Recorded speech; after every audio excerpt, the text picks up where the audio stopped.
दोस्तों, लगातार 12 दिन के भीषण संघर्ष के बाद ईरान ने इजराइल और अमेरिका दोनों को घुटने पर ला दिया है और अब ईरान ने खुद को विजयी घोषित किया है। तो इस जीत के बाद खामनेई ने क्या संदेश दिया है, उस पर बात करेंगे और चरण दर चरण इस पूरी घटना को समझने की कोशिश करेंगे। सीधा भरत जी से।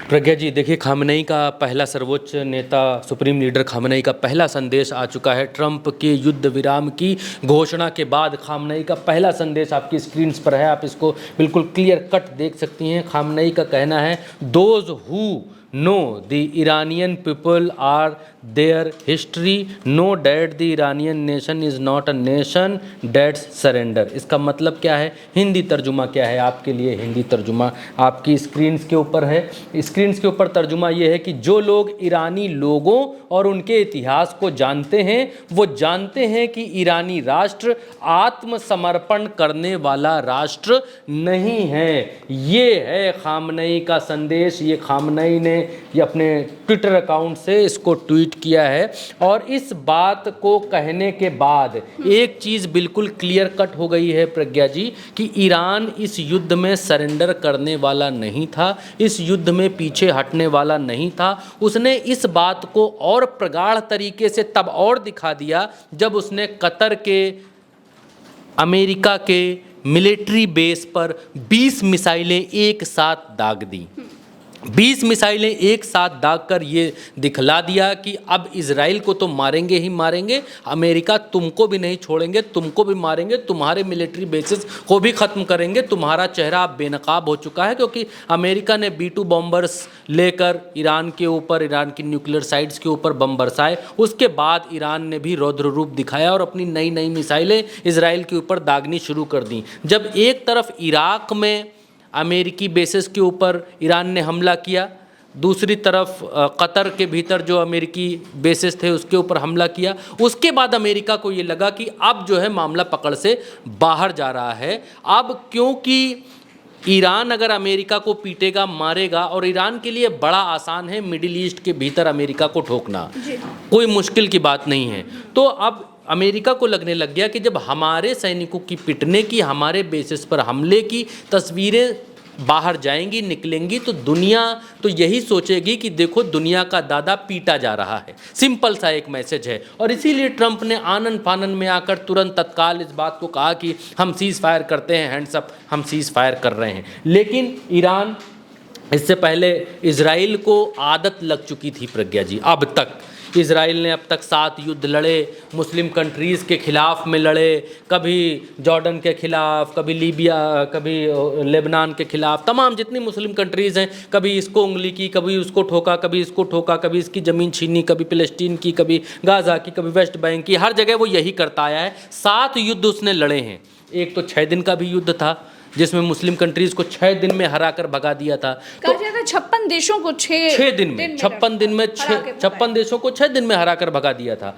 अब इजराइल को यही लग रहा था कि ईरान हमारे सामने जब 56 देशों से लड़ सकते हैं तो what is Israel, what is Iran, Iran हमारे सामने क्या है। लेकिन ईरान की ताकत को जब इजराइल ने भांपा, समझा, देखा, जाना, और जब उसकी मिसाइलों ने तेल अवीव को खंडहर बनाना शुरू किया, हाइफा को शमशान बनाना शुरू किया, जब उसकी मिसाइलें अमेरिका के एयर बेसिस पर गिरनी शुरू हुई, जब इराक में एक मिसाइल गिरी अमेरिकी एयर बेस पर, तभी ये मालूम चल गया अमेरिका और इजराइल दोनों को कि इराक से लड़ना अभी मुमकिन बात नहीं। थोड़ा आगे आइएगा प्रज्ञा जी, मुमकिन बात नहीं है।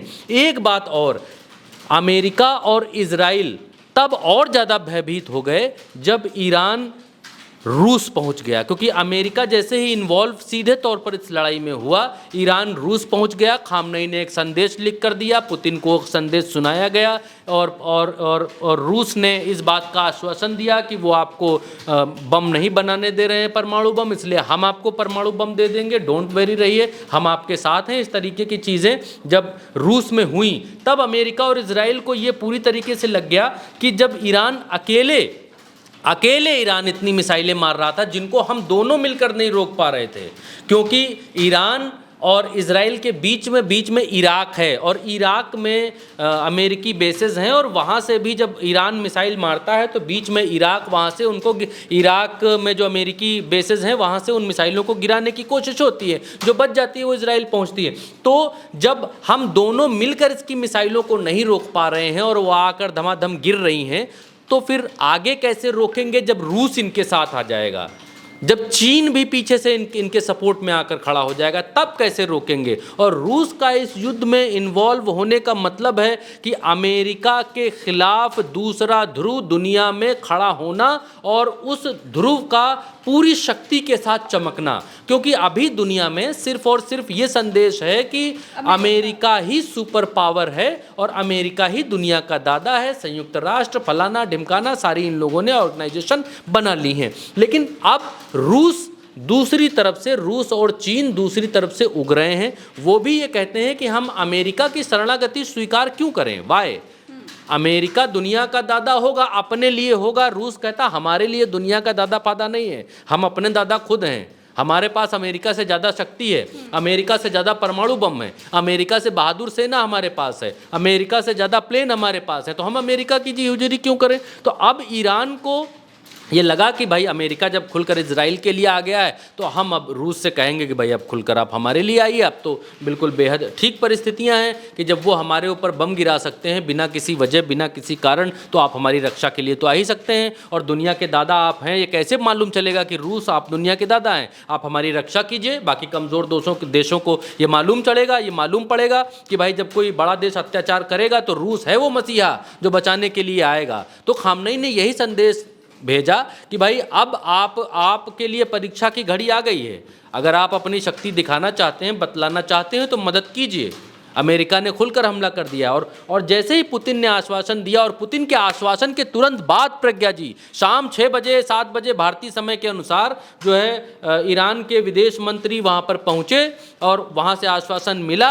उसके ठीक 2-3 घंटे के बाद अमेरिकी बेसिस पर कतर में और इराक में मिसाइलें चलने लगे। 20 मिसाइल मारी है ईरान ने कतर में अमेरिकी बेस के ऊपर। अच्छा, कतर और ईरान दोनों ठीक ठाक दोस्त हैं, मतलब इनके दूसरे संघर्ष तो थोड़े थोड़े चलते रहते हैं, लेकिन इतना कोई दुश्मनी वाला दोनों के बीच में कोई वो नहीं है। लेकिन जैसे ही 20 मिसाइलें मारी ईरान ने कतर के मिलिट्री बेस कतर में बसे यूएस के मिलिट्री बेसिस पर, तो कतर की तरफ से एक बयान आया कि भाई ये हमारी जो है संप्रभुता के खिलाफ है, हम इसका जवाब देंगे। लेकिन कतर ने कोई जवाब नहीं दिया। आप ये भी देखिए, कोई जवाब नहीं दिया, नो जवाब। अब अमेरिका को ये लग गया कि भाई ये दोनों मिलकर खेल रहे हैं और ये हमारी अमेरिकी बेस को वहाँ ठोक देंगे और दुनिया में जो है थू बड़ी हो जाएगी। ट्रंप ने तुरंत अपनी तरफ से बोला कि हम अनाउंस करते हैं कि 12 घंटे ईरान हमला नहीं करेगा, और 12 घंटे जब ईरान हमला नहीं करेगा तो 12 घंटे तक फिर इजराइल हमला नहीं करेगा, और इस तरह के सीज फायर लागू हो जाएगा।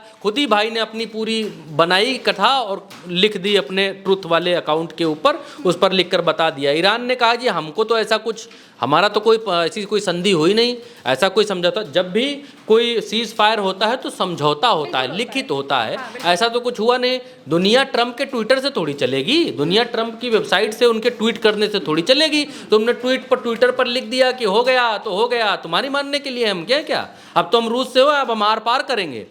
अब इजराइल को हम बताएंगे कि अब ये वो वाला समय नहीं है कि तुम 56 देशों को एक साथ ठोक देते थे, एक साथ भगा देते थे। 12 दिन से हम अकेले लड़ रहे हैं और तुम दो हो, अमेरिका और इजराइल। फिर भी हम तेल अवीव में घुसकर, हाइफा में घुसकर, यहाँ तक कि पुतिन ने इस बात को स्वीकार, यहाँ तक कि बेंजामिन नेतन्याहू ने इस बात को स्वीकार किया कि ईरान ने मिसाइल मारी, वो मिसाइल हमारे बेडरूम में आकर घुस गई। मैं बाल बचा फॉक्स न्यूज़ को इंटरव्यू दिया कि उनकी मिसाइल हमारे बेडरूम में आकर खिड़की से घुस गई और वो दग नहीं पाई, मैं बाल बचा भागा। तो जब अब ये समय है कि ईरान जो है वो इजराइल के राष्ट्र अध्यक्ष के बेडरूम में मिसाइल मार दे रहा है, वो ताकत है, तो फिर वो पीछे क्यों हटने लगा। अब ये दोनों देशों को समझ में आ चुका कि अब ये बात बहुत आगे बढ़ जाएगी। ईरान बिल्कुल ही अब उसके ऊपर भूत सवार हो गया है, अब ये कुछ भी कर गुजरेगा। तो अमेरिका ने कहा सीज फायर। एक बात और है कि ईरान 12 दिन तक ये युद्ध बहादुरी से लड़ा, कायदे से ही युद्ध को लड़ा और कहीं पर भी पीछे नहीं हुआ। हाँ, ये बात ठीक है कि बहुत सारे वेबसाइट्स और बहुत सारे विशेषज्ञ कहते हैं कि ईरान का नुकसान, जान का नुकसान ज़्यादा हुआ, क्योंकि ईरान के पास छुपने के लिए बंकर बने नहीं है, सिंपल सी बात है। और नुकसान ईरान का ज़्यादा इसलिए भी हुआ क्योंकि इजराइल और अमेरिका दोनों मिलकर लड़ रहे थे। दूसरी तरफ ईरान ने अकेले दम पर इतनी मिसाइलें मारी हैं कि खंडहर बना दिया है तेल अवीव को भी, हाइफा को भी। ये भी दुनिया से छुपा हुआ नहीं है। भारत के जितने भी पत्रकार इजराइल में इस समय रिपोर्टिंग कर रहे हैं, वो यही रिपोर्ट कर रहे हैं कि रात में 3-3, 4-4 बार इनका सायरन बजता है, और इनका सायरन ही बजता है। इनके जो है एयर डिफेंस सिस्टम बेकार हो चुके हैं ईरान की मिसाइलों के आगे। हम आपको दिखाते हैं अभी कि क्या आगे देखिए, भारत का जो अखबार है दैनिक भास्कर, वो क्या छापता है। वो ये छाप रहा है कि इजराइल के बाद ईरान ने सीज फायर का ऐलान किया, इजराइल पर ताज़ा मिसाइल हमले से भी इनकार, कहा दुश्मन को हार मानने पर मजबूर किया। ये ईरान कह रहा है दुश्मन को हार मानने पर इनकार किया। अच्छा, इनके जो वॉर जोन में रिपोर्टर हैं वैभव पलनीटकर, ये वॉर जोन से रिपोर्ट कर रहे हैं, वहाँ सीधे इजराइल से रिपोर्टिंग कर रहे हैं। और वेबसाइट्स क्या खुलेआम इस बात को छाप रही हैं कि Trump says Israel Iran cease fire in effect after deadly overnight strikes. रात भर जो मिसाइलें मारी हैं ईरान ने, उसके बाद ट्रंप को ये मालूम चला कि भैया करो रोको नहीं तो बड़ा दिक्कत हो जाएगा। अब ये सैयद अब्बास अराक्ची हैं, ये कहते हैं जो फाइनल डिसीजन है, विदेश मंत्री हैं जो कि ईरान के विदेश मंत्री हैं, वो कहते हैं फाइनल डिसीजन जो है वो जो है मिलिट्री ऑपरेशंस लेगी, बाद में लेगी। ट्रंप के कहने का कोई मतलब नहीं है कि भाई तुम सीज फायर कर दिए तो सीज फायर हो जाएगा, ऐसा नहीं है। And there he clearly said that as of now there is no agreement of any ceasefire. हाँ, वो इस बात को बिल्कुल क्लियर कह रहे हैं कि as a now there is no कोई एग्रीमेंट नहीं है। हाँ, कोई भी बात हवा में मुंह से जो कह दी गई है। अच्छा, ये और सारी वेबसाइट्स हैं जो इस बात को दिखला रही हैं। अच्छा, कतर का जो ये बेस है जहाँ पर इन्होंने रात में हमला किया, वो ये है, ये प्रज्ञा जी, क्योंकि हम और आप 2 दिन से इस बात को कह रहे हैं कि जो ईरान के इर्द गिर्द इनके बेसेस हैं वो ज़्यादा खतरे में हैं। इजराइल तो चलो फिर भी दूर है, लेकिन इनके बेसेस, ये जो तस्वीर है ये अमेरिकी बेस है, अमेरिकी सेना का बेस है और इराक का बेस है। न्यूयॉर्क टाइम्स ने ये खबर छापी है और बतलाया है कि यहाँ पर बिल्कुल धुआं ईरान ने अमेरिकी मिलिट्री बेस को कर दिया है। तो पूरी तरीके से ईरान जो है वो हमले के मूड में आ गया। अच्छा, हम लोग 2 दिन से हम और आप इस बात की चर्चा कर रहे थे और लोगों को बतला भी रहे थे कि ईरान के इर्द गिर्द जितने डॉट हैं ये सब के सब मिलिट्री बेसेस हैं अमेरिका के। तो ईरान को यहाँ इनके मिलिट्री बेसेस पर हमला करना बड़ा आसान है। यहाँ से यहाँ तक की दूरी तो ज़्यादा है, लेकिन यहाँ तुरंत हमला कर सकते हैं। हालांकि अब जो है ईरान ने अमेरिका का सीज फायर नहीं माना। अच्छा, एक चीज़ यहाँ पर और है इस जगह पर कि तेहरान की तरफ से कहा गया है, ईरान की तरफ से कहा गया है कि Iran targeted the biggest US base in the West Asia on Monday, firing the same number of forces use the Iran's nuclear side over the weekend to hit the ये जो इनका नाम है एयर बेस का नाम, base in the Al Udeid air base. हाँ, उनके air, कहने का मतलब इनका ये है कि हमने अमेरिकी एयर बेस पर उतनी ही ताकत, उतने ही बम और उतनी ही मिसाइलों से हमला किया जितनी ताकत से अमेरिका ने हमारे न्यूक्लियर जोन्स के ऊपर हमला किया था। और इसी के बाद इन्होंने ये सीज फायर का ऐलान किया और तेहरान टाइम्स की ओर से बिल्कुल छापा गया है। ये लिख रहे हैं कि herald of victory, Iran hits biggest US base in West Asia. ये विजय की बात यहाँ पर करते हुए दिखलाई दे रहे हैं। अब ट्रंप के ऊपर उनके ही देश में कई सारे सवाल उठ रहे हैं और कई सारे सवालों की बरसात हो रही है, लेकिन कुल मिलाकर ये है कि खामनेई ने 86 साल के खामनेई ने इजराइल और अमेरिका दोनों को घुटनों पर ला दिया। और अगर खामनेई की ये इच्छा शक्ति नहीं होती तो अमेरिका का पहला प्लान ये था कि इजराइल के ज़रिए हमला करवाया जाए, ये आरोप लगाकर कि तुम परमाणु बम बना रहे हो।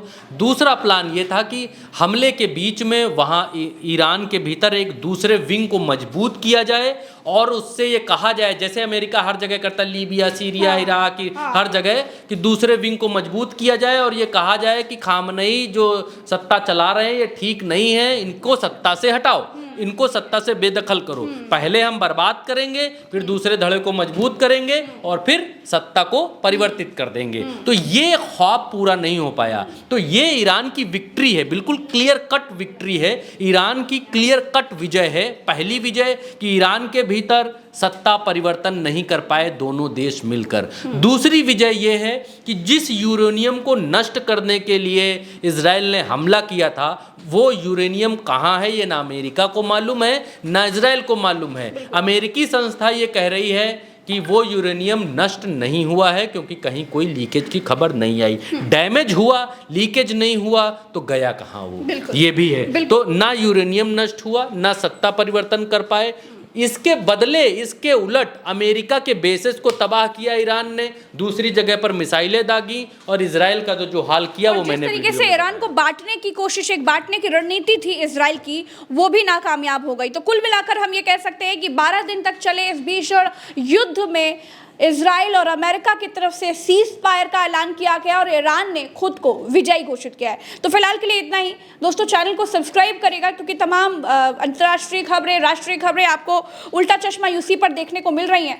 इन खबरों को देखने के लिए चैनल को सब्सक्राइब जरूर कीजिए। अपने आसपास के लोगों से, अपने परिवार के लोगों से, अपने दोस्तों से भी सब्सक्राइब करवाइए ताकि हमारा चैनल, आपका चैनल, हर किसी के पास हो और हर कोई इन खबरों को तुरंत हासिल कर ले। और हमारा जो दूसरा चैनल है प्रज्ञा का पन्ना, उसको भी सब्सक्राइब करिए तो क्योंकि वहां पर आपको तमाम अंतर्राष्ट्रीय एनालिसिस भी देखने को मिलते हैं। तो फिलहाल के लिए इतना ही, हमें दीजिए इजाजत। नमस्कार, जय हिंद।